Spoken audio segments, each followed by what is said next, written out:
हर घंटे हर दिन Washington DC में बनी ये सरकारी सुविधा कागज को पैसे में बदलती रहती है। मांग को पूरा करने के लिए ये मशीनें 24/7 चलती रहती हैं। हर दिन $500 मिलियन से ज्यादा अमेरिकी अर्थव्यवस्था में पंप करती हुई। लेकिन ये असली में बनने वाले पैसे का सिर्फ एक छोटा सा हिस्सा है। हमारे ज्यादातर पैसे डिजिटल रूप में मौजूद है और ये संख्या हर दिन $4 बिलियन से भी ज्यादा बढ़ जाती है। लेकिन इतना सारा पैसा आखिर आता कहाँ से है? आपके बैंक अकाउंट में पहुँचने से पहले ये अनगिनत हाथों से होकर गुजरता है। लोगों, सरकारों और व्यवसायों के बीच सिर्फ एक कंप्यूटर पर टाइप करके अस्तित्व में लाया गया पैसा। हमने पूरे सिस्टम को मॉडल किया है ताकि आपको दिखा सकें कि पैसा असल में कैसे काम करता है, कैसे ये देश को चलाता है, कीमतें बढ़ाता है और अंत में आपको कर्ज में धकेल देता है। लेकिन इसे समझने के लिए हमें उस दौर में लौटना होगा जब दुनिया में पैसा था ही नहीं। हजारों साल पहले अगर किसी किसान को एक नया औजार चाहिए होता तो वो स्थानीय औजार बनाने वाले के पास जाता। किसान के पास बदले में देने के लिए कुछ नहीं होता था, तो दोनों बस इस बात पर सहमत हो जाते थे कि वो भविष्य में उसका कुछ कर्जदार रहेगा। औजार बनाने वाले को किसान पर भरोसा था, इसलिए भविष्य का ये वादा एक स्वीकार्य भुगतान बन जाता था। 2 हफ्ते बाद किसान लौटता और अपने खेत का खाना उसे दे देता। वादा पूरा। धीरे धीरे लोगों ने लेन देन आसान बनाने के लिए ऐसी चीजों से भुगतान करना शुरू किया जिन्हें हर कोई इस्तेमाल करता था, जैसे मवेशी,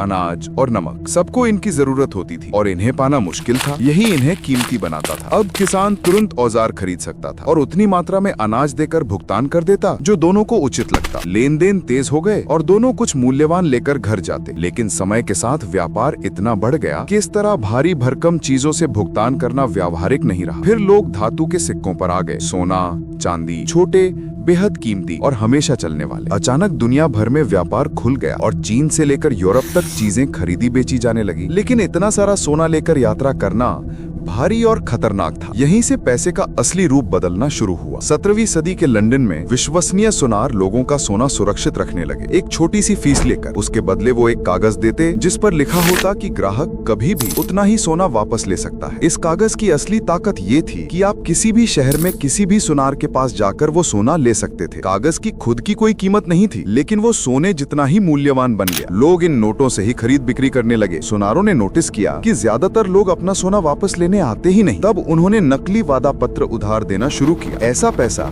जिसकी असल में कोई सोने की बैकिंग नहीं थी। अगर उन्होंने 100 सिक्के का लोन दिया तो वे 100 सिक्के गरीब नहीं होते, वे बस एक नोट लिख देते जो 100 सिक्कों के बराबर होता और जिसे कहीं भी खर्च किया जा सकता था। जब ग्राहक लोन वापस करता तो वो ब्याज भी देता और सुनार 105 सिक्के अमीर हो जाते। ग्राहक उन पैसों से किसी और को भुगतान करता जिससे वो व्यक्ति अमीर हो जाता। एक ही लोन से सिस्टम में 100 नए सिक्के की एंट्री हो जाती बिना एक भी नया सिक्का बनाए। दुनिया में मौजूद असली सोने से ज्यादा पैसा लोगों के पास घूमता रहता। बस शर्त यही थी कि सब लोग एक साथ अपना सोना लेने ना पहुंच जाएं। अगर ऐसा होता सब ढह जाता। आज अगर सुनारों की जगह बैंक रखते हैं और कागजी नोट की जगह डिजिटल पैसा, तो यही हमारा आधुनिक बैंकिंग सिस्टम है। जब 17वीं सदी के सुनारों ने नकली पैसा बांटना शुरू किया तो इसका अर्थव्यवस्था पर गहरा असर पड़ा।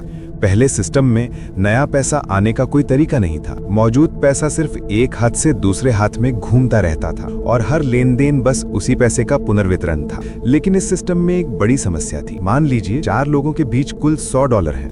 अगर पहला व्यक्ति खाना खरीदकर दूसरे को पैसे देता है तो पैसा इधर उधर होता है और असमानता बढ़ती है। फिर दूसरा व्यक्ति चौथे व्यक्ति को किसी सेवा के लिए भुगतान करता है, पैसा फिर घूमता है। हर बार पैसा हाथ बदलता है, मूल्य बढ़ता है, उत्पादकता बढ़ती है, लेकिन धीरे धीरे पैसा असमान रूप से बढ़ जाता है। कुछ लोग हिस्सेदारी नहीं कर पाते, व्यापार धीमा पड़ जाता है और उत्पादकता घटती है। ये सिस्टम तभी काम कर सकता था अगर हर कोई एक ही समय पर एक दूसरे को ठीक वही राशि चुकाए, जो वास्तविक दुनिया में असंभव है।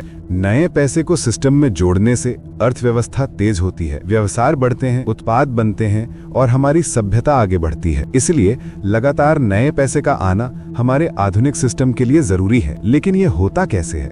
हम सोचते हैं कि बैंक वो जगह है जहां हमारा पैसा सुरक्षित रखा जाता है, लेकिन असलियत कुछ और है। जब आप बैंक में अपना पैसा जमा करते हैं तो बैंक आपका कर्जदार बन जाता है। आपके बैंक अकाउंट में दिखाई देने वाली संख्या कहीं किसी तिजोरी में रखे नोटों का ढेर नहीं है। वो सिर्फ एक वादा है कि बैंक आपको वो पैसा देगा जब भी आप चाहें। ऋण भी यही है, बस उल्टी दिशा में। जब बैंक हमें पैसे देते हैं तो हम उनके कर्जदार होते हैं और हमें वो पैसा वापस करना होता है और यहीं पर असली पैसा बनता है। सुनारों की तरह जब बैंक लोन देता है तो वो गरीब नहीं होता, वो बस आपके अकाउंट में नया पैसा टाइप कर देता है, ऐसा पैसा जो पहले मौजूद ही नहीं था। जब आप लोन वापस कर देते हैं तो वो पैसा मिट जाता है, केवल ब्याज बैंक के पास रह जाता है। लेकिन उस लोन से आप कार खरीदते हैं, कार बेचने वाली जगह के कर्मचारी वो पैसा कमाते हैं, फिर वो उसे आगे खर्च करते हैं और यही प्रक्रिया सैकड़ों लेन देन पैदा करती है। व्यवसाय चलने लगते हैं, नई तकनीकें बनती हैं, खाना मिलता है। ये सब संभव हुआ क्योंकि सिस्टम में नया पैसा आया। समस्या तब आती है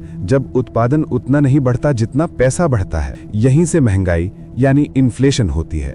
अगर समाज कम सामान बनाए लेकिन सिस्टम में ज्यादा पैसा डाल दिया जाए तो कम चीजों के लिए ज्यादा लोग पैसे लेकर दौड़ेंगे और कीमतें बढ़ जाएंगी। इसी वजह से बैंकों को पैसा बनाने की सीमा रखनी पड़ती है। पहले वो उतना ही उधार दे सकते थे जितनी नकदी का कुछ प्रतिशत उनके पास होता था, लेकिन आज बैंकों को लगभग पूरी आजादी है जितना चाहे उतना पैसा बनाने की। अगर उनके पास बैकअप पैसा कम है तो वो सीधे केंद्रीय बैंक के पास जाकर और पैसा ले लेते हैं और यहीं से कहानी पागल हो जाती है। नया पैसा बनाने के लिए सरकार एक बॉन्ड बनाती है, एक तरह का उधार जो स्थिर आमदनी प्रदान करता है। बैंक, कंपनियां और विदेशी देश इन बॉन्ड्स को खरीदते हैं और जो पैसा मिलता है वो सरकार के बजट में चला जाता है। सरकार ये पैसा कंपनियों और लोगों को देती है और ये घूमता घूमता फिर बैंकों तक पहुंच जाता है। समस्या ये है कि अमेरिकी सरकार लगभग हमेशा कमाती से ज्यादा खर्च करती है, इसलिए वो लगातार बॉन्ड खरीदने वालों की कर्जदार बनी रहती है।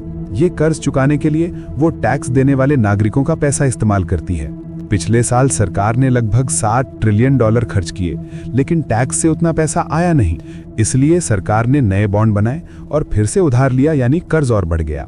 और ये चक्र चलता रहता है। पागलपन जैसा लगता है, लेकिन दुनिया का ज्यादातर हिस्सा इसी प्रणाली से चलता है। कर्ज लेकर नया पैसा बनाने की प्रणाली। ये जरूरी नहीं कि खराब सिस्टम हो, बस ये अपनी पूरी क्षमता पर नहीं चल रहा। अगर बैंक उतना ही पैसा बनाए लेकिन सिर्फ उत्पादक चीजों के लिए, जैसे व्यवसाय, शिक्षा, इंफ्रास्ट्रक्चर, तो वही पैसा आगे चलकर कहीं ज्यादा लाभ दे सकता है। वीडियो को लाइक करना है और कमेंट करना है, पैसे की इस प्रणाली का कौन सा हिस्सा आपको सबसे ज्यादा चौंकाता है। देखने के लिए बहुत बहुत धन्यवाद। हम अगले वीडियो में मिलते हैं।